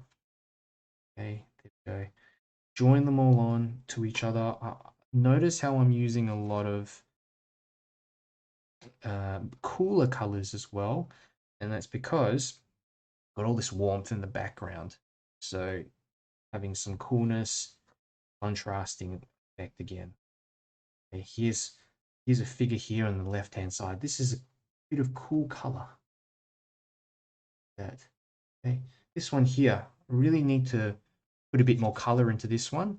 I'm not so happy with how I've drawn this figure, but the good thing is that although when we talk about the pen being quite opaque and you can't sort of once you put that pen in, it's hard to go over the top. You can still cover it and change up and add more details. So I'm trying to do that now. Yeah, it might work, or I might muck it up. The legs also, we want to put in a little bit of detail for the legs. Small round brush, number 6 round brush here. And I'm going to use some neutral tint, just straight neutral tint. If you don't have neutral tint, just mix up your primary colors. So if you've got yourself a bit of red, yellow, blue, mix them together. Use that. Yeah, just going to drop in the legs. Okay. The color in for the legs. Yeah. Add in a bit more detail as well for some of the legs of the other figures if you feel that they look a bit shrimpy. This guy here. It's a bit. I'd have to read some of these little reflections quickly later on. Just going to drop in color to the legs here, back, yeah, front, there. This one here, well, there, there.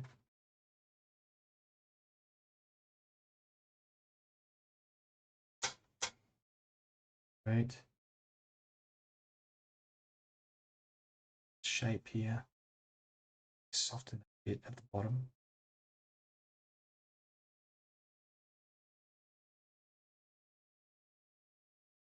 Just getting the feet to touch the ground a bit more. Okay.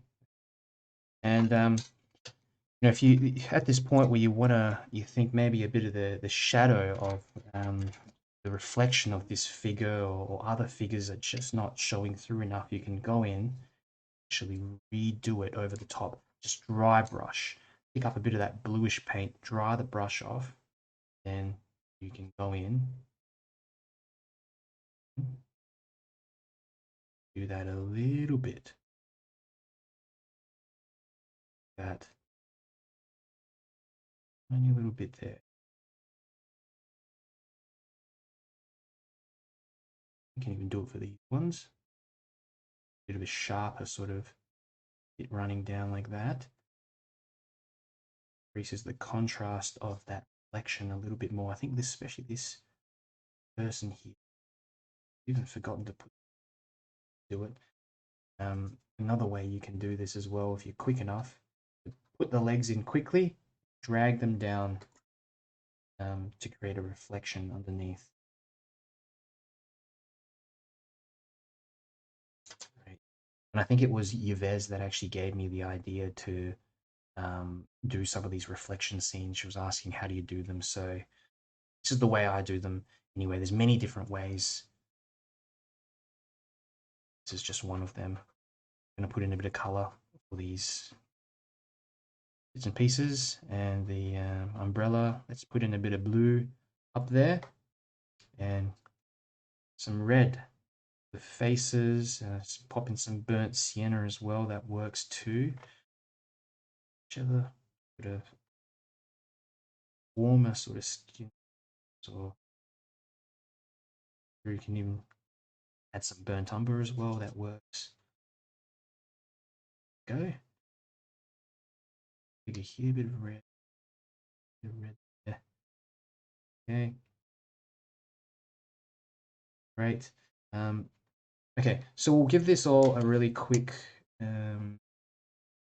dry, and we'll get back to this in just a moment. Okay, so while I'm here, I'm just going to quickly put in some darker sections on the brush like that. But we'll give this a really quick dry, and we'll add in that final wash. Just pause the audio for a moment.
Okay, that's all dried off now, so time to start popping in a little bit of darkness in the background in terms of the actual buildings. Now, if we look at the reference photo, one of the things you'll see is that it's hard to explain, but if you squint your eyes, you'll see that all the shapes in the back are certainly a lot darker than the sky. And at the moment, they're actually lighter. So what I'm going to do is just darken them a bit and preserve some of the yellow in there as well. So it's kind of what I was talking about before when we're trying to just get in and preserve a bit of that light. So this is how we're going to do it. A bit of purple. I'm a bit obsessed with purple in my paintings. But we've got all this yellow, so some of that purple is going to be good. And I'm just going to let's just go in like that. Okay, a bit of purple there over the top of the building, Big Ben. We actually just also mix in a bit of burnt sienna in some area too. Leave some of the yellow face of the clock showing through. We'll kind of turn a bit. Go down. Remember, we've got another little lamp here cutting around that as well, like that. And this is the part where I'll just kind of wet this area of the paper a little bit there. And we'll just drop in some bits of paint like this. What we'll get is a kind of, hopefully, a transition between some of this light and dark values. It will just look a bit more a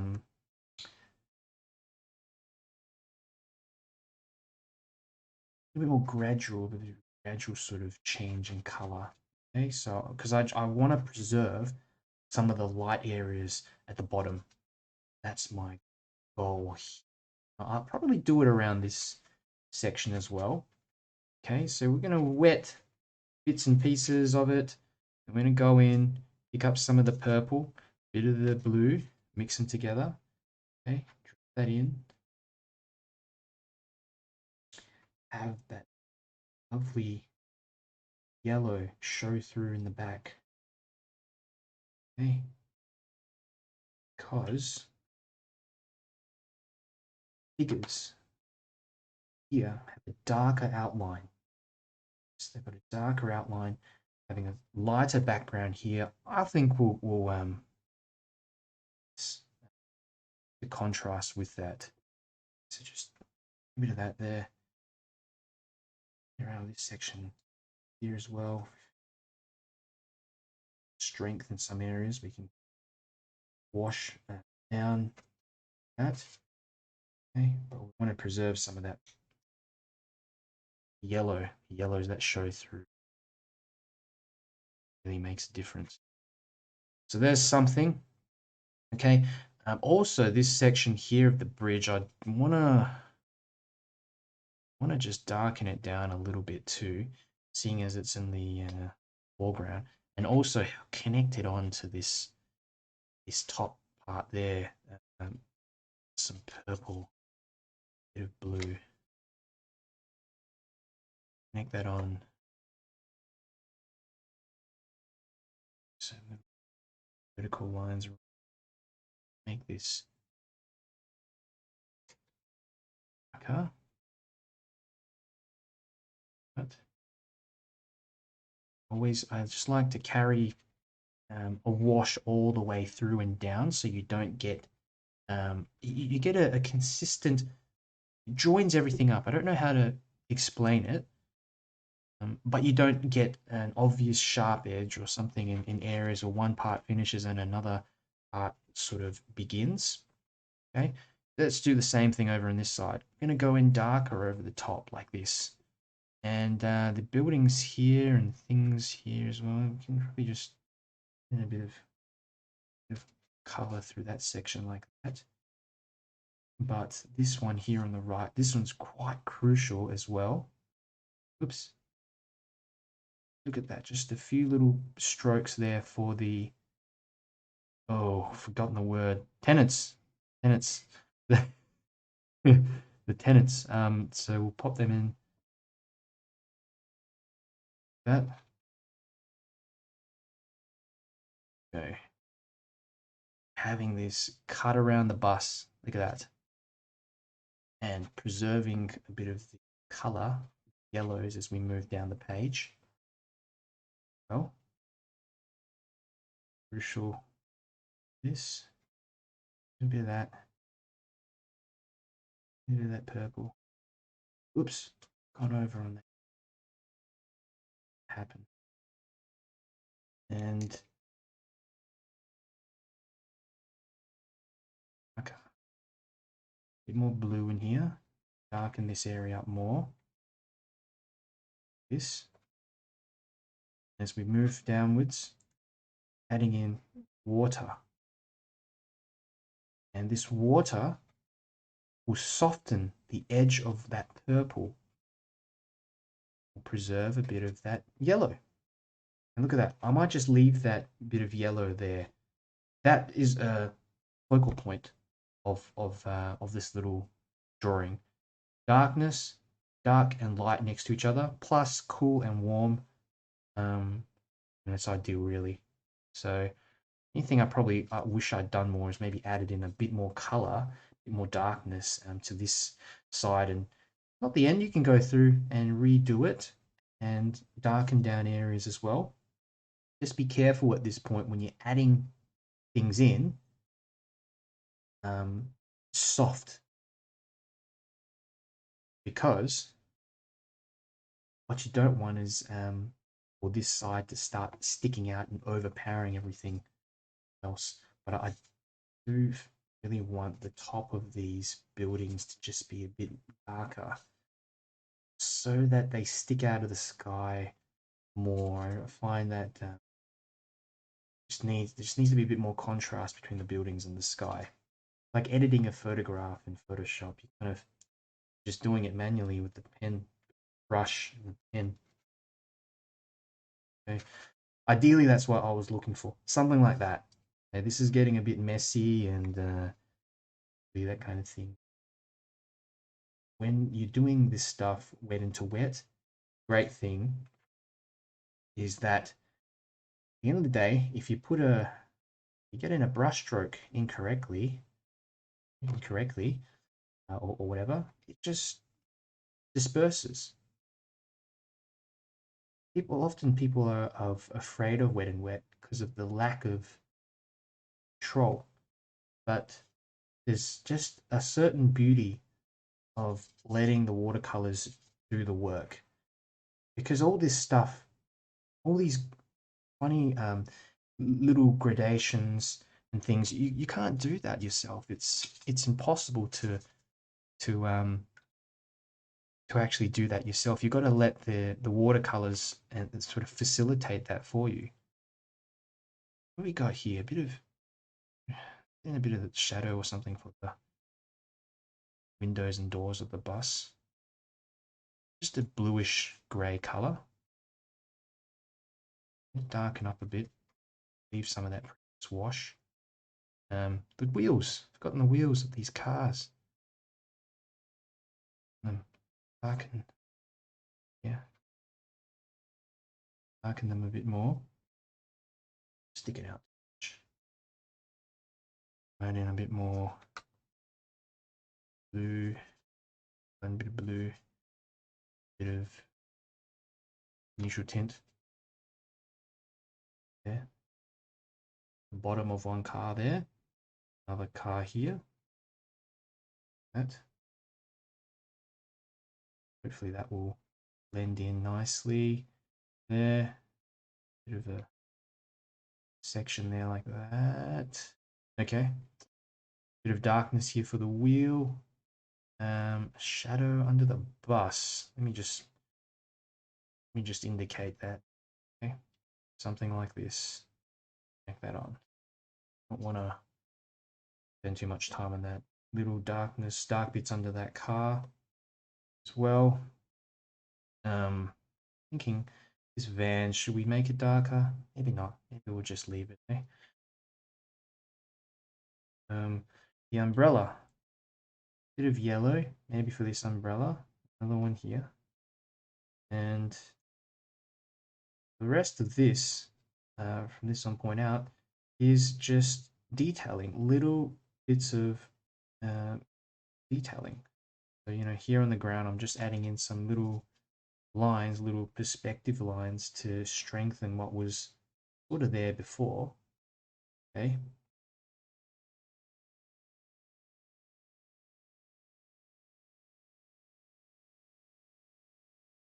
Center of the page here.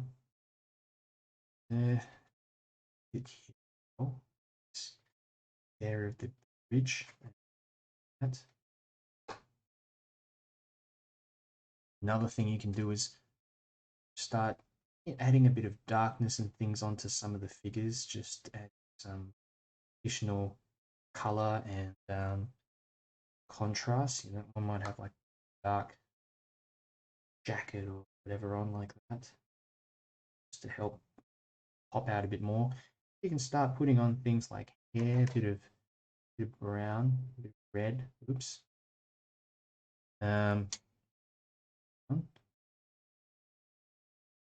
But black hair. This one maybe have long.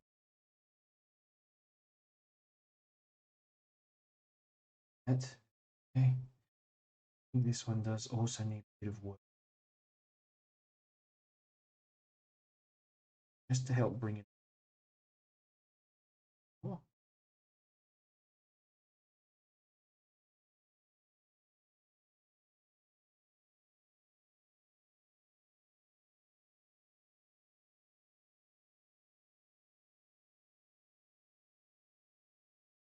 Okay. Things you can do is sort of drop in a bit of color for the windows and things of the buildings in the back. And this area is still sort of wet. Well, so kind of got to be careful, but at the same time,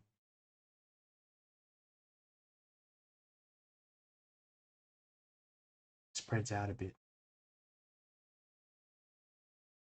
That detail on top there, bringing out small bits and pieces to, I guess, increase some contrast and details, indicate some more details. Here in Big Ben, we've got two little sections which are darker, and just color them in a little bit. We'll see what happens. A little bit here that's darker as well. Really, the rest of it is okay. Other thing that we want to do is probably with this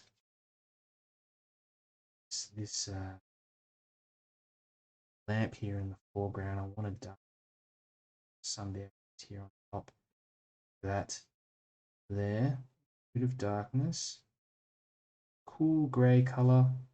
It comes down here, and the bottom part of the lamppost has a dark. I want it to come forwards, because at the moment it looks like it's blending in with all the stuff in the back. What I'm doing, just a bit of color, blending that in, and then here as well, it's kind of catching the light at the top of the platform. Mid sections. The bridge, this is what I'm doing. Just darkening the bridge a little bit in the foreground. A bit adjusting, changing around and adjusting constantly. My liking, even the legs of this figure, just a bit too, a bit more darkness in there.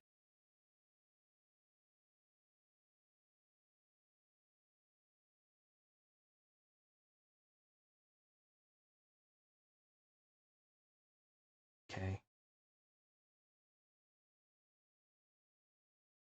Right.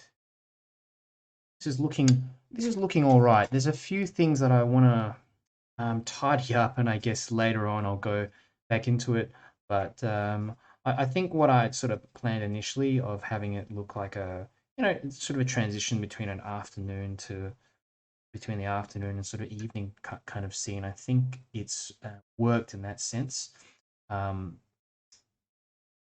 If I had a second chance to do it, I'd probably pay a bit more attention to these reflections and get in the darkness first of the legs, and then drag that reflection down. I'm just adding some little birds and things as well to the sky, because it's looking too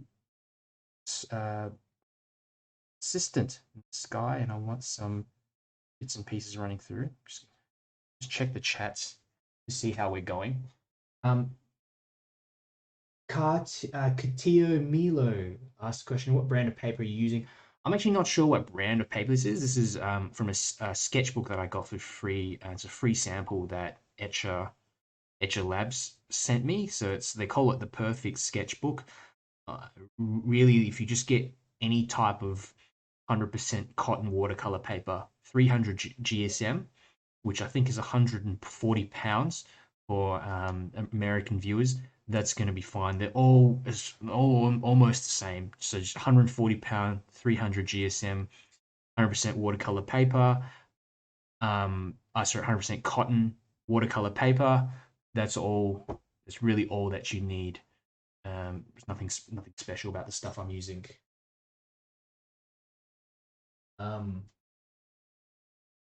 Fantastic. So I think I may finish this one off now. I'll go back into it later, and I'm going to think maybe I can emphasize some of the reflections a bit more, darken up some other areas, that kind of thing. Maybe add some little bit more detail to the umbrella and stuff like that as well, to the figures. But essentially, quite happy with how this one's turned out. Obviously, there's a few things that I'd probably do differently next time. So that's mainly the shadows and the reflections. I think I would go straight in to the reflections after doing the darkness of the figures. But I still like how the darkness of the figures and the sort of sharp areas of the legs especially, they do form a nice sharp contrast between the softness of the ground. So I do like that as well. It really depends on what kind of effect you're looking for. So if you have any questions, let me know. How are you guys doing with yours? Are you still working on it? And just let me know if you have any final questions and any thoughts. Pop them into the comments, and I'll do my best to sort of answer them.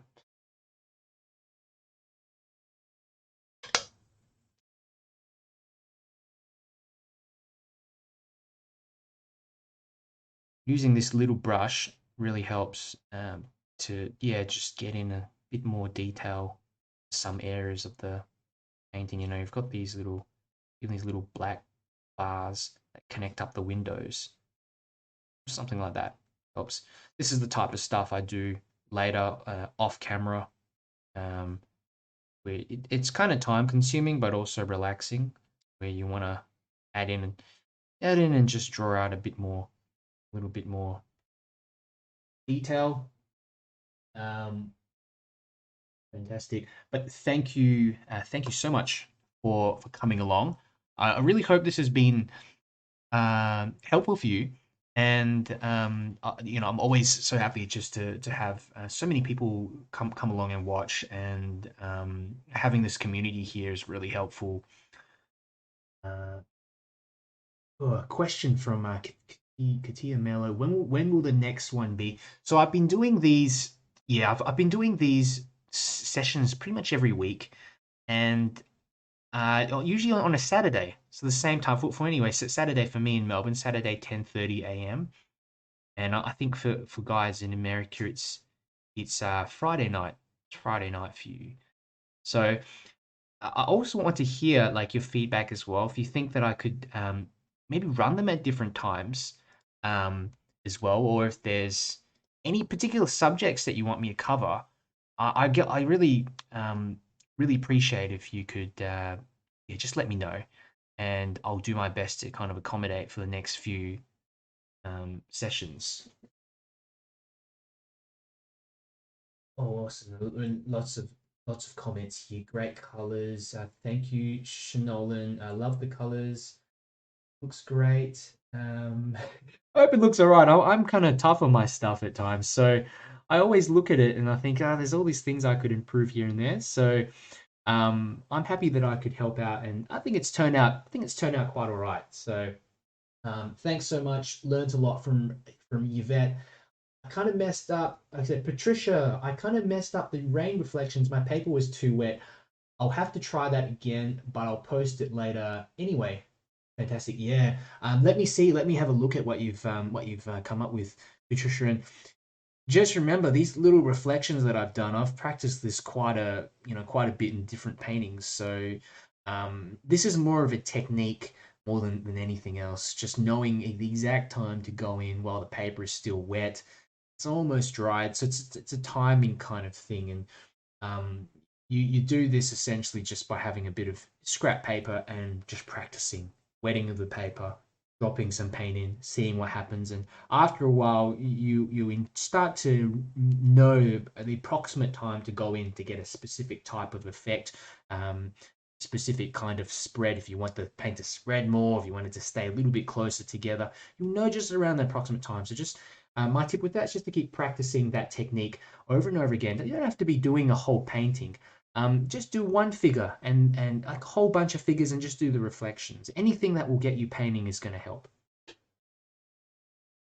Give a look what else there is. Anne Weiss, thank you. Learned a lot. Thank you, Anne. Sui Chinong, thanks, Darren, for another great piece. Thank you, Sui. Surin Lush, I've done enough. My brain hurts. I usually draw paint very specific subjects, so focusing on a scene is very different for me. Fun, but definitely a challenge. Thanks for the class. Thanks, Darren. Look, and well done for giving this one a go. It's definitely a challenging subject. Another great lesson as usual from Patricia. Beach scenes. Okay, so a few people have asked me to do some beach scenes. So I think for the next week's class, let's go ahead and do. Let's try doing some of these beach scenes. I know that's probably my strength. I started out doing line and wash beach scenes, so and they're quite, I'd say that they're quite simplistic compared to this sort of stuff anyway. So yeah, we'll give that a go. But if anyone has any suggestions for the next week, please let me know, and I'll do my best to accommodate. Sonal Shah, thank you. Great class, learned a lot. Thanks for coming along again. Sonal, and the time's perfect for the US. Fantastic. No, thank you for another great workshop from Gregorio. I got to use the pen tonight and to color as well. Fantastic. And yeah, like I don't think I saw your last one, Gregorio. So if you post, if anyone who's done, done this painting, if you can just post it onto the group. We've got a group, Watercolor Beginners, and I can also give you some feedback. But just remember to tag me at 𝗪𝗕𝗦𝗧𝗘 or at Watercolor Mentor. Otherwise, I don't get the notification, and there's so many posts that tend to go through the group that I tend to miss out on some of them. But I really want to get back to you if you guys you want some feedback, and I'm also just keen to see what you come up with. I always feel so happy when I get a little notification and I see, just the different beautiful bits of artwork people have created. And sometimes I think, you guys come up with things that are quite unique as well, and you might do things a bit differently and give me ideas too. So really encourage you to upload them and share it with the rest of the group as well. Don Johnson, this was my first one. Enjoyed it so much. I enjoyed it much. The time was good. Fantastic. Kataz asked if I can give a close-up of the painting or a photo. Yeah, so I'll finish this off later, do a bit more detailing, and then I'll actually scan it in and pop it in the group so you guys can take a look. Thank you, Diana, for joining from Melbourne. I hope you're doing okay in lockdown. I feel like this is just going on forever, but running these live sessions, it's helping me out as well, just keeping me occupied, because we really got nothing to do here in Melbourne. I'm not sure if you guys in the US know no sort of situation in Melbourne, Australia, Sydney. We've just been in lockdown for quite some time. But whatever. I'm gonna just keep painting. Maybe I'll be here for another year, doing the same thing. And thank you so much from Carlin Caps. Thank you. Lindsay, thank you, Lindsay. Wendy, we've got Nikki as well from the Philippines. Thank you for joining, Nikki. It's always good to see some new people here as well. And if you like, if you enjoyed just watching along, please share it around with people, friends. Just share it around. I'll pop these up, and they're always available after. and they're always going to be free. So pop them up afterwards so you can view them on YouTube, or you can view them here if you want to learn a little bit more, or if you know anyone that's interested. Really helps me out to get a bit more of an audience, because I've started out last year and been really happy at just to turn out and just how many people have been, I guess, inspired to go along and try painting and drawing, especially if it's something that you've just learned and you've just started to pick up as well. I think it's a really brave thing to do, to give something like this a go, and especially post it in front of other people. It can be quite intimidating at times to post your stuff, post your paintings and your drawings when you've just started out. But the community that we have is very supportive, and in fact, most people there answer the questions and give you some really nice feedback. So, feel very welcome to join the group Watercolor Beginners and the Watercolor Mentor page, um, and use that to raise each other up. I think during these sort of times, art is just one of those things that's kind of kept me sane in a way. It's funny to say, but often when you've got all this time, especially in lockdown, or especially if you can't travel, your mind tends to go to the past, thinking about things that have happened, and you're sort of thinking about things in the future, and you tend not to sort of live in the moment and just find a little bits of pockets of enjoyment and peace during the day. And I find that's what art does for me. Watercolors does that for me, especially because you got to work so quickly and you almost at times racing against time to get some of these effects done. And so in those moments, I feel a sense of concentration in that, and that's all I have on my mind, and that's incredibly relaxing for me, and challenging and relaxing for me at the same time. It's a weird feeling, and I hope that I can impart a bit of that onto you guys. I hope that you've got a little bit of enjoyment out of this time, that we've been painting together, taking your mind off things, and you've learned something along the way, something that you can, techniques and general processes that I've shown you here, that you can apply for anything. And I use the same process for pretty much any painting, any type of drawing that I do. Got all these courses and stuff online. You can check them out as well. In the links, I think I popped them up in the links. I got a Patreon and a few other things. But essentially, they go through the same thing that I'm talking about here, but I just do different scenes, talk about different techniques, that sort of thing. But really appreciate you all being here. Thank you so much for joining, and hope to see you around in the next one.